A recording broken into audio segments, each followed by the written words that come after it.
Bonjour, on se retrouve aujourd'hui pour une nouvelle vidéo et on va parler de toutes mes lectures du mois de juin. Il y en a 10, ce qui est plutôt pas mal parce que je pense que c'est un de mes meilleurs mois avec le mois de février. Donc je m'y attendais pas parce que le mois de juin j'avais beaucoup de choses de prévues. Après je suis plutôt contente, vraiment contente. Il y a 2 pavés et d'autres plus petits. Donc on va commencer tout de suite avec le dernier livre que j'ai lu en juin. Et c'est Une éclatante malédiction de Elisabeth Lim. C'est le préquel de 6 couronnes écarlates.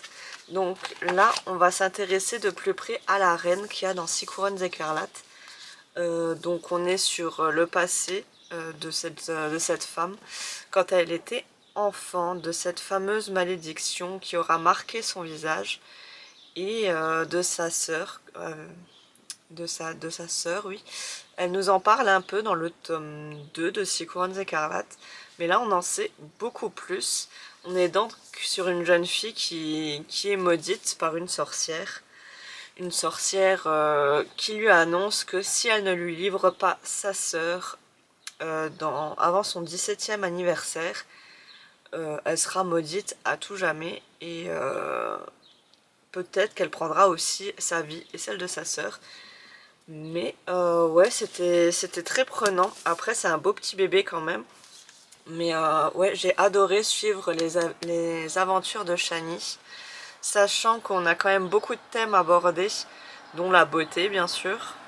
Ça prend une grande place dans ce livre. Mais ouais, très agréable surprise. Après, je m'y attendais parce que j'aimais déjà beaucoup son personnage dans 6 couronnes écarlates. Donc forcément, là, ça m'a encore plus plu. J'aurais aimé quand même savoir par la suite comment ça s'est déroulé après, après avoir résolu la malédiction, on va dire. J'ai adoré, j'ai hâte de découvrir les autres écrits de l'autrice parce que j'aime vraiment beaucoup son écriture.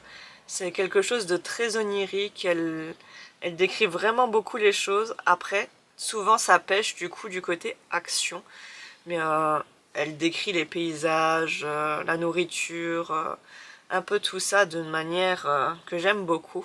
Donc je peux que vous conseiller cette saga si vous aimez ça. Ensuite, deuxième pavé, j'ai lu Whisper Weeks, le tome 1, c'est de Jordan Lees. C'est Le labyrinthe sans fin, le nom du tome. Donc là, pour le coup, on est aussi sur un sacré bébé. On est sur un jeune homme, je sais plus quel âge il a à peu près, 13 ans, 14 ans par là, qui dans sa vie n'a pas beaucoup d'amis, ses parents ne s'entendent plus, ils sont au bord du divorce, forcément il le vit mal, et un soir, un jour plutôt, il va recevoir une poupée étrange, il pense que c'est de la part de ses parents qui sont partis en voyage, histoire de régler leurs soucis matrimoniaux. Se trouve être animé. Donc c'est un petit singe qui va faire quelques bêtises et le conduire à une porte qui va le pousser dans un autre monde, le monde donc du labyrinthe. C'est un monde où il y a de la magie contrairement au nôtre et on ne peut pas se souvenir de la ville. Si tu vas à un endroit, tu ne peux absolument pas te souvenir de l'endroit d'avant si tu vas trop loin. Donc si tu pars trop loin de chez toi, tu es dans l'incapacité de retourner chez toi. Parce que il n'y a pas de nom de rue, vu qu'ils s'en souviennent pas. C'est seulement l'endroit où on habite. Pas très pratique. Hein, si tu perds ton enfant et que tu dis que c'est à l'endroit où tu habites, a priori, ça va être compliqué. Et on va se rendre compte que dans ce monde, il y a quand même beaucoup de choses étranges, c'est assez sombre ce qui se passe là-bas, on s'y attend pas, hein, c'est quand même un livre jeunesse, mais ouais, il y a quand même beaucoup de sombre, hein, je m'y attendais pas, je voyais pas quelque chose de si sombre que ça. Après, il y a beaucoup de références à la mythologie, forcément, le labyrinthe, le Minotaure, Ariane, beaucoup de choses dans ce goût-là. Mais ouais, j'ai vraiment apprécié. J'ai les 2 autres tomes que mon mari m'a offert. Donc c'est plutôt cool. J'ai hâte de pouvoir continuer. Parce que j'aime vraiment beaucoup l'univers que l'auteur a réussi à créer. Je veux dire, on découvre vraiment beaucoup de choses. Après, si vous voulez le lire avec votre enfant ou vous de votre côté, faites quand même attention parce qu'il y a des moments... pipi culotte hein, si t'as pas l'âge. Hein. Donc ouais, je peux que vous le conseiller aussi, c'était une très bonne lecture, très bonne découverte. Et hâte de continuer tout ça. Ensuite, quitte à rester dans le badin, j'ai lu Tous nos jours parfaits de Jennifer Niven. J'ai lu deux Jennifer, du coup je suis un peu perdue entre laquelle et laquelle. Ici, on est sur une jeune fille qui va essayer, enfin, oui, elle va essayer de se suicider du haut d'un clocher, je crois. Et elle va se faire sauver par un jeune homme qui était là aussi pour les mêmes raisons. Donc ils vont plus ou moins se connecter là-dessus. Et ils vont vivre une histoire ensemble. C'était très triste. Donc forcément, vous vous en doutez bien, on va beaucoup parler de suicide. Il faut être accroché. Attention à vous si c'est un sujet qui vous touche. On va aussi parler de maladie mentale, bien sûr. On se rend compte que le jeune homme a un diagnostic, je ne vous dis pas lequel, mais bon. Un diagnostic et il le prend assez mal, il sait pas trop comment réagir à ça. Et c'est plutôt compliqué. Après, je l'ai vraiment lu rapidement, je l'ai vraiment dévoré, c'était super agréable à lire au niveau de la plume.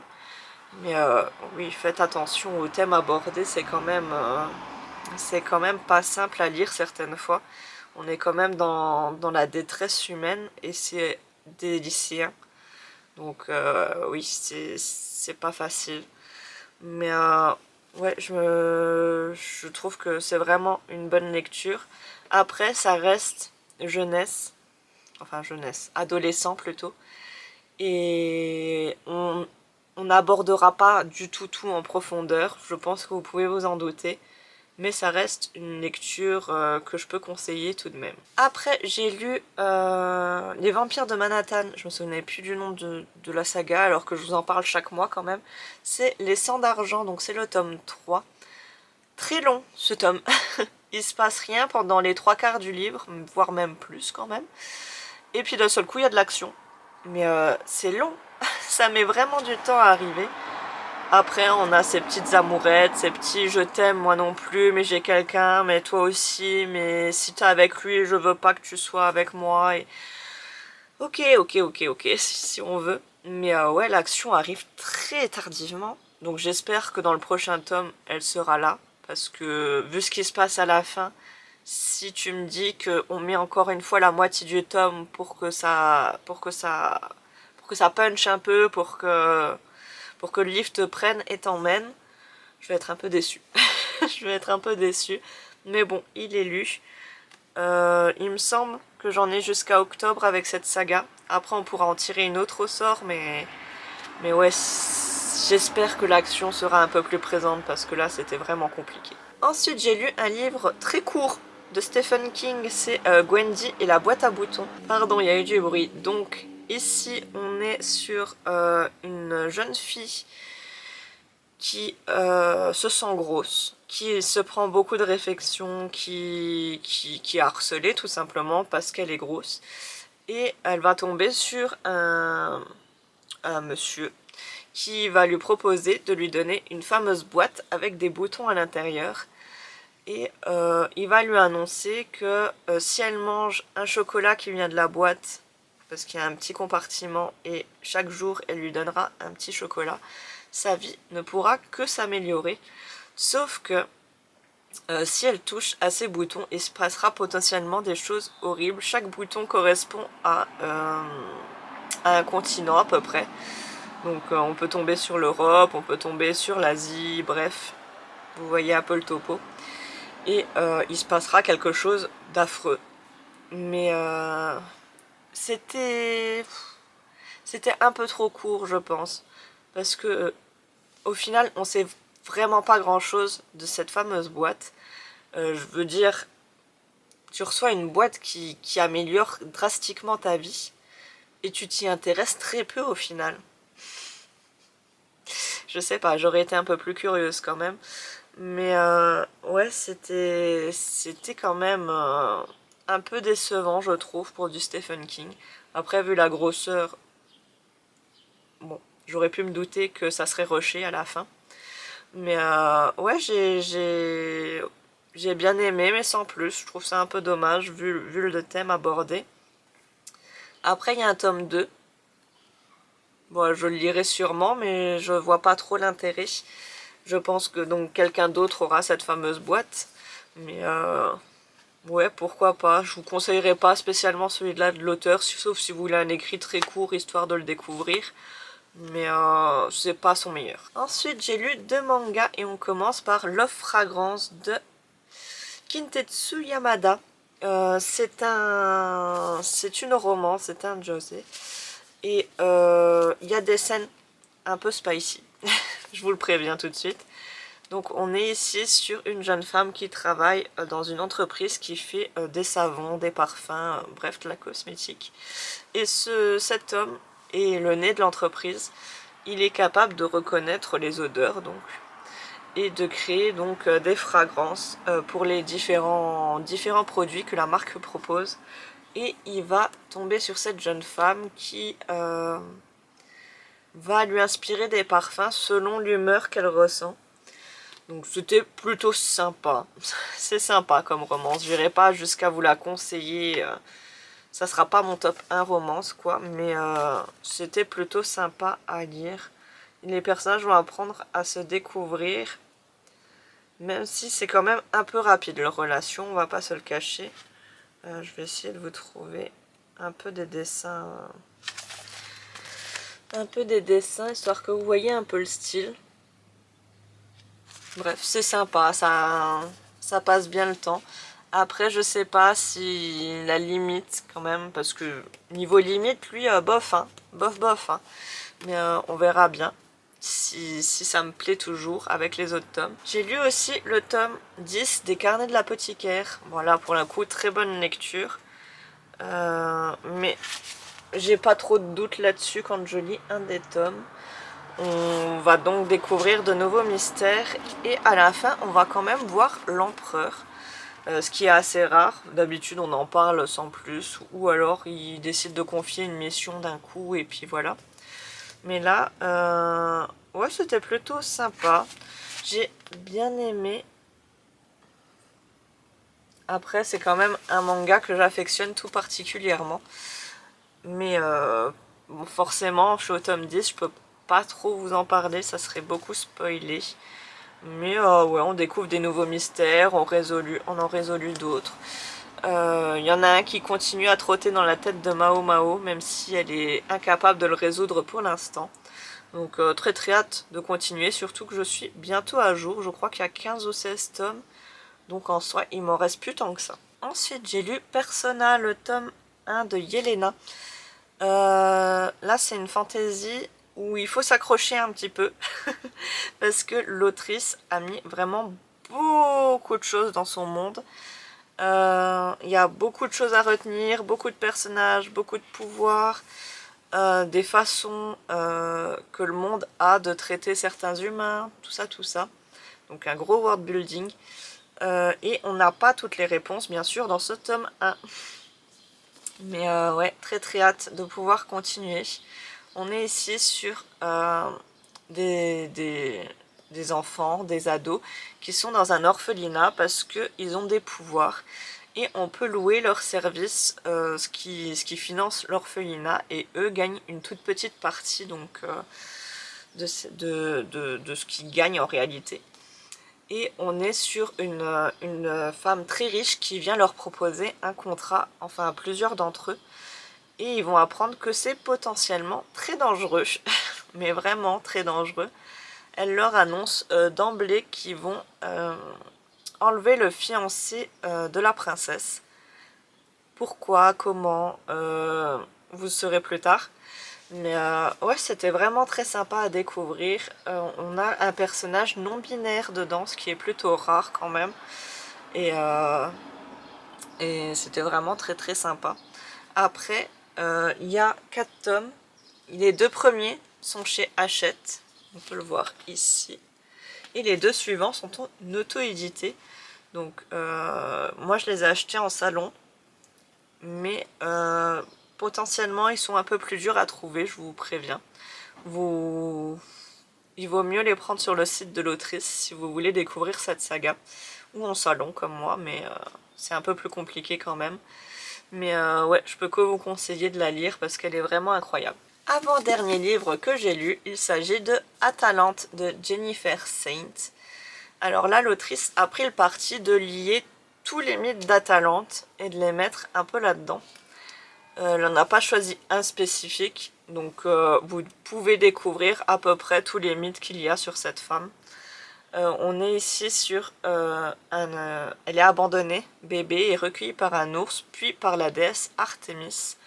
Et donc elle vit selon la façon de la déesse, qui est pas forcément toujours très cool, hein, mais bon, c'est un peu tous les dieux comme ça, on va dire.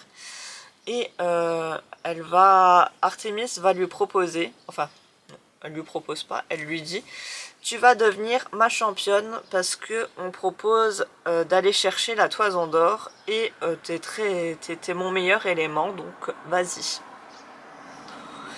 Oui, bon, d'emblée comme ça, madame, bon. Donc elle va finir par y aller et être une de ces argonautes qui va voguer à la recherche de la toison. On découvre beaucoup de mythes du coup. Après il est plutôt court quand même. En même temps c'est assez rapide. Mais ouais, on est sur une femme qui est un peu oubliée, qui est un peu... Elle a vécu des choses, les argonautes ont quand même réussi beaucoup de choses grâce à elle, et on se rend compte que les hommes avec un grand H finissent tout simplement par l'oublier, tout simplement parce que c'était une femme. Donc là on est sur une réécriture assez féministe du mythe d'Atalante. On voit aussi Médée, qui est un personnage que j'aime beaucoup. J'aimerais beaucoup que l'autrice fasse un livre sur Médée, parce qu'elle est souvent incroyable dans tous les récits où on la croise, je trouve. Donc ouais, plutôt bonne lecture mythologique. Après, elle est assez courte. Si vous aimez le mythe d'Atalante, il y en a beaucoup en ce moment qui sortent. Je sais pas pourquoi, elle est autant à la mode en ce moment. Mais ouais, je vous conseille ce récit, même si mon préféré, ça reste Ariane de l'autrice. Elle a aussi fait Electre, que j'ai lu. Et elle a fait Hera, qui est dans ma pile à lire, que j'ai pas encore lu, mais qui me tarde parce que j'aime beaucoup cette déesse. Donc, si vous voulez un peu de mythologie assez courte, pourquoi pas celui-là. Et le dernier, c'est un e-book. J'ai lu La légende des 4 de Cassandra O'Donnell, et c'est le clan des loups, je crois, le titre. C'était sympa. Sympa. C'est très cliché, je trouve. On est ici sur chaque clan représenté par un animal. Les loups, les serpents, les tigres et les aigles. Et chaque membre du clan peut donc se transformer en un de ces animaux. Et bien sûr, il y a des rivalités, il y a des guerres, il y a tout ça. Sauf que pour le moment, ils sont neutres, ils sont en pause, on va dire. Et on va se rendre compte que potentiellement quelqu'un chercherait à ramener la guerre au sein de cette communauté. C'est sympa. Sympa, les personnages sont très clichés, je trouve, malheureusement. Chacun a son propre rôle et il s'y tient. Vous savez que j'aime pas trop ça, j'aime un peu quand c'est gris. Mais ouais, je le lirai quand même, ça reste sympa à lire, mais je sais que si je veux de la surprise, ça sera pas là que je la trouverai, malheureusement. Après, ça reste sympa à lire, hein. L'autrice écrit bien, ça reste intéressant de suivre, ça reste intéressant à suivre, mais ouais, c'est pas le livre que je vous conseillerais dans tous ceux que j'ai lus ce mois-ci, malheureusement. Mais bon, ça me fait un e-book en plus, une saga en plus, mais bon, il faut croire que c'était un peu le mois des tomes 1, parce que j'en ai lu quelques-uns quand même. Mais ouais, c'était sympa. J'ai vraiment eu des bonnes lectures, des moins bonnes malheureusement. Mais dans l'ensemble, j'ai vraiment adoré ce que j'ai lu. Si je dois en choisir un, ça sera Une éclatante malédiction, je pense. parce que c'est vraiment très onirique, j'aime beaucoup ce style-là. Et voilà.